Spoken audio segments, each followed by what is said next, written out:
মা বাজার থেকে বেশ অনেকটাই মাছের ডিম এনেছিল, সেটা খাওয়ার পরে অল্প একটু বেঁচে আছে, আর তার সঙ্গে আছে মাছের মাথা।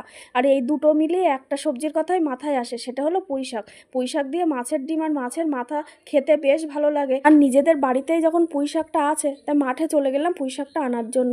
আর এই যে মাঠ থেকে পুঁইশাক এনে কাটতেও বসে গেছি। পুঁইশাকটা খেতে এমনিতেই ভালো লাগে, তাতে যদি থাকে মাছের মাথা আর ডিম আর টাটকা পুঁইশাক, এরকম মাছের মাথা ডিম দিয়ে রান্না করলে তো বেশ ভালো লাগবে। পুঁইশাকটা কেটে ধুয়ে নিয়ে চলে এসেছি। পুঁইশাকের মধ্যে একটু লবণ আর কাঁচা লঙ্কা দিয়ে সেদ্ধ করে নিলাম। এই শাকটা সেদ্ধর সময় জল দেওয়া লাগেনি, একদম কচি পুঁইশাক, তাই জল ছাড়াই সেদ্ধ হয়ে গেছে। এবার কড়াইটা পরিষ্কার করে কড়াইতে সর্ষের তেল গরম করে লবণ হলুদ মাখানো মাছের মাথাটা ভেজে নিলাম।